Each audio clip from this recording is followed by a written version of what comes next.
ये दलित की पार्टी थी और भाजपा दलित विरोधी है। कि बाबा साहब भीमराव अम्बेडकर जो दलितों के भगवान हैं, ईश्वर हैं, उनके खिलाफ में कितनी आपत्तिजनक के टिप्पणियाँ की। टॉयलेट के सामने में बुलेट का कोई वैल्यू है? कोई वैल्यू नहीं। चौकी पर बैठने वाला आदमी हम लोग चौकीदार हैं और ज़मीन पर बैठने वाला आदमी ज़मींदार है। ये नारायण बाबू के जिनके वो पिताजी थे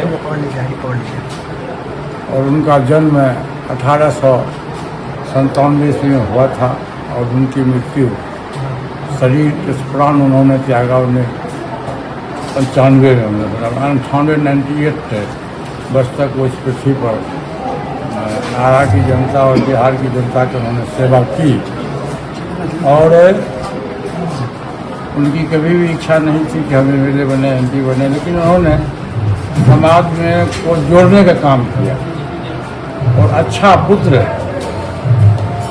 उन्होंने समाज को दिया। आज के ज़माने में मैं समझता हूँ कि लाखों में करोड़ों में कोई एक दो बेटा ऐसा होता है जो माँ बाप को याद करता है, नहीं तो जिंदगी जब जिंदा रहता है माँ बाप तो नौकर के माठर भेज देता कि जाओ हाँ खिला हुए घर से निकालता, भूखे रख देता है। ये कलयुग का ज़माना है, लेकिन इस कलयुग में भी इनके जैसे महान व्यक्ति उन्होंने पैदा किया। और एक देहात में कहावत है कि बढ़े पुत्र पिता के धर्म में, खेती उपजे अपने कर। माँ बाप का जो स्वभाव होता है तो उसके बच्चे पर जाता है। और स्कूली शिक्षा जो है वो आपको किताबी शिक्षा मिलता है, व्यवहारिक शिक्षा, सामाजिक शिक्षा तो मिलता है घर में। माँ बाप का जो असल पाठशाला है वो माँ बाप के लिए, अपने पुत्र के लिए असल पाठशाला हो। वहाँ जो शिक्षा माँ बाप के द्वारा जो दिया जाता है अपने बच्चे को, वो पूरी ज़िंदगी भर काम करता है। वो शिक्षा उनके स्वर्गीय पिताजी ने इनको दिया और वही शिक्षा हमारे पिताजी ने भी मुझको दिया था। हमारे पिताजी की मृत्यु हुई थी 1994 में, वो 92 ईयर्स की उम्र में स्वर्गवास हुए थे। और हम 3 भाई थे और तीनों भाई की शिक्षा उन्होंने दी। और सुदूर गाँव में एक छोटा सा किसान परिवार में पैदा लिए थे हम लोग।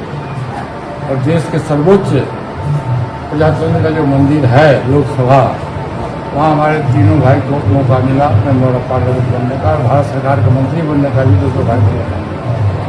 ये जो कहावत है कि पढ़े पुत्र पिता के धर्म में, खेती उपजी अपनी करनी, चरितार्थ है।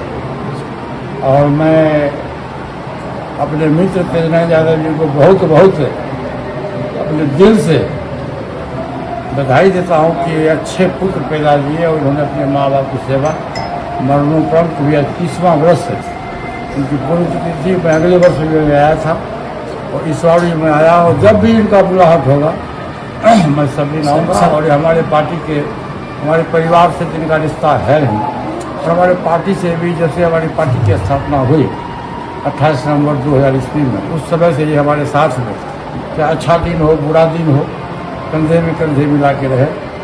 और आज पूरा बिहार में ये है कि है राष्ट्रीय लोक जनशक्ति पार्टी का बुरा दिन है, क्योंकि हम 5 सांसद थे और हमारे 5 सांसद का टिकट काट दिया गया। कारण मैं नहीं जानता हूँ, कारण मैं सिर्फ इतना ही जानता हूँ कि दलित की पार्टी थी और भाजपा दलित विरोधी है। और आपने देखा होगा कि लोकसभा में जो बाबा साहब भीमराव अम्बेडकर जो दलितों के भगवान हैं, ईश्वर हैं, उनके खिलाफ में कितनी आपत्तिजनक के टिप्पणियाँ की। सर अमित शाह का बयान आया है कि बिहार चुनाव में वे आकर के यहाँ कैंप करेंगे, यहाँ रहेंगे पूरी तरह से। अरे कितनों कैंप करेंगे, जनता न मालिक है। बुलेट के सामने में, टॉयलेट के सामने में बुलेट का कोई वैल्यू है? कोई वैल्यू नहीं है। जनता सर्वोपरि है। एक बार जान लीजिए, हम लोग अपने भाषण में कहते हैं कि चौकी पर बैठने वाला आदमी हम लोग चौकीदार है और ज़मीन पर बैठने वाला आदमी ज़मींदार है।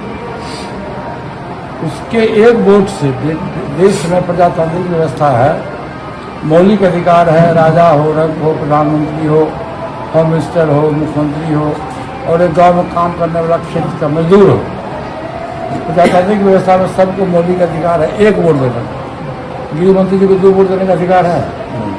हमको 2 वोट देने का अधिकार है? नहीं। सबको मतलब क्या माना जाए, आने का कोई फर्क नहीं पड़ेगा बिहार में? आ रहे हैं और अपने पार्टी के प्रचार में आएंगे। मैं क्यों कहूँगा कि फर्क नहीं पड़ेगा? लेकिन जनता बदलाव की ओर है।